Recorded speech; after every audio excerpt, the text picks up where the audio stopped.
يا صباح الخير عليكم، ازيكم عاملين ايه؟ يا رب تكونوا بخير. طبعا الدنيا بتشتي.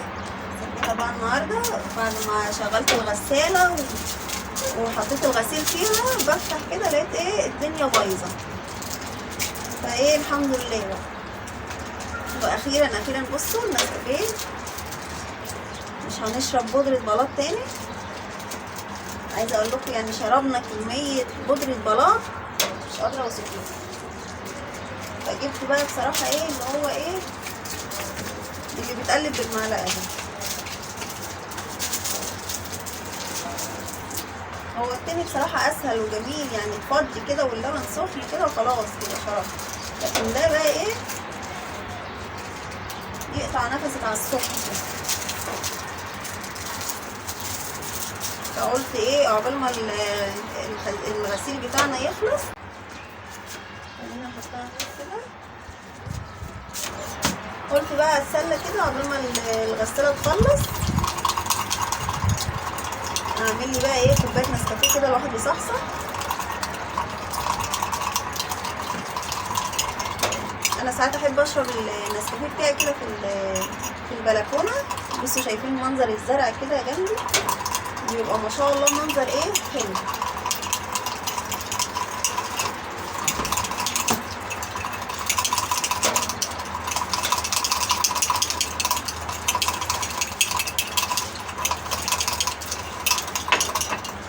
افضل بقى اقلب هنا شويه وهنا شويه كده.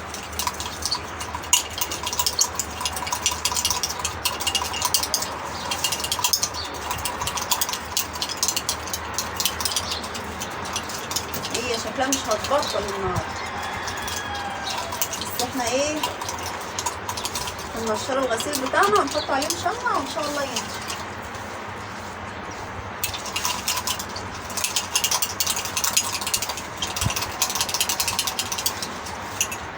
طبعا النسكافيه ده لوحده عايز ايه صحه كده، وعايز ايه رياضه على الصبح كده.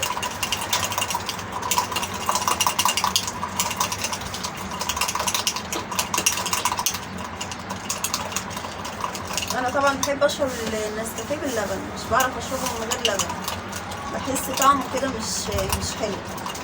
في ناس بتشربه من غير لبن عادي، فهي بصراحه بتبقى ايه اذواق.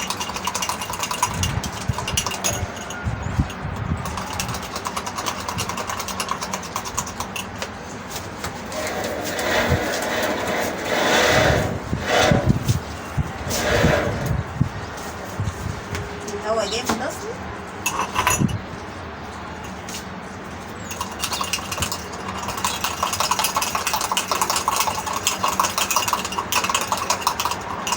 طبعا انا بحب اقلب كده لحد ما يبقى ايه في وش كتير، يعني ممكن اشرب نص الكوبايه كده وش. فانا هقعد اقلب بقى شويه كده لحد ما ايه يخلصوا وننشر الغسيل بتاعنا وارجع لكم تاني. خلاص خلصنا اهو. بصوا ما شاء الله الوش عامل ازاي، شايفين؟ واللبن اهو على النار.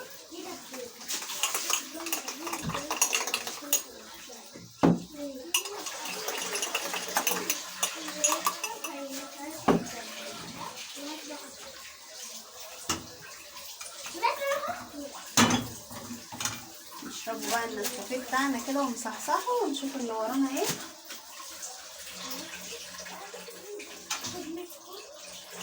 طلعت طبعا حضرت الغدا بتاعنا اهو.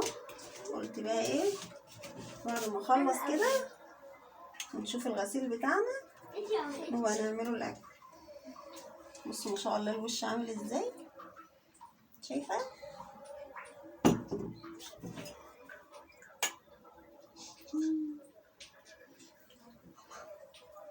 نعم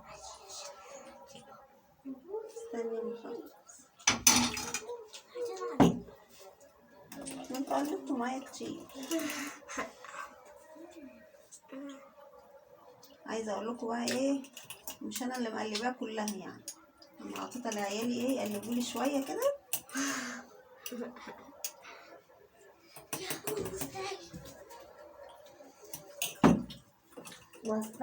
انا نسيت انا اللي فيها سكر، متهيألي دي اللي فيها 3 معالق.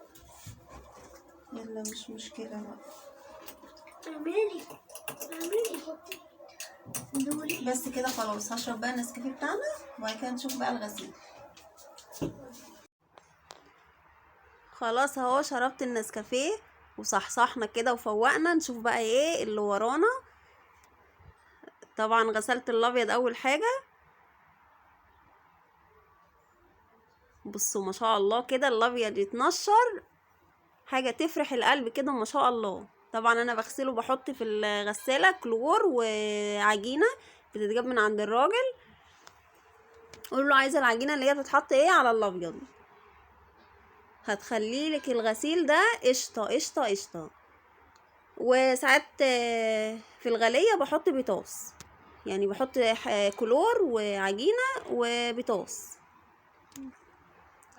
انسي بقى بتلاقي الابيض بتاعك كده مزهزه وفله. ما بحبش الزهره بصراحه. هو انا بغليه بالبيطاس والحاجات دي بيروح قشطه قشطه.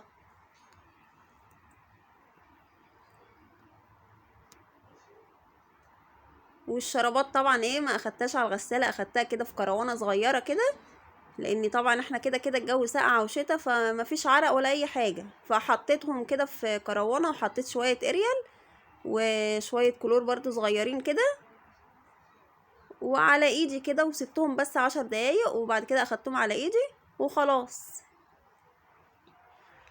طبعا عايزه اقول لكم بقى بنشر وعماله اقول لي ايه يا رب سلم كده واسترها ما تشتيش واحنا بننشر الغسيل، لان الجو كان قالب قلبه يعني ايه الحمد لله. طبعا انتوا شايفين الهوا عامل ازاي. بصوا الغسيل فاضله شويه ايه والحبال تتقطع اصلا، لان احنا قدامنا بصوا زي ما انتوا شايفين كده ارض فاضيه، فبتلاقوا كل الهوا كده ايه جاي بقى على البيت بتاعنا احنا، وورانا برضو نفس الحكايه وفي الجنب نفس الحكايه، متظبطين بقى في الشتاء من الهوا كده. بس طبعا بنشر بقى بسرعه. وعايزه اقول لكم والله يا جماعه ايدي من الهوا يعني مش حاسه بيها متلجه. انا خايفه الدبابيس تقع مني ولا الغسيل يقع مني، لان بجد يعني صوابعي حسيت ان هي خلاص بقى تلجت بقى. خلصت بقى الغسيل بسرعه كده نشرته وحطيت المشمع بتاعنا ايه على طول، لان حسيت خلاص يعني فاضل ايه شويه وهتشتي. بتقل بقى بالدبابيس حلو قوي كده عشان زي ما قلت لكم الهوا عندنا جامد، فعشان ما الاقيش المشمع ده ايه طار بالدبابيس اللي هي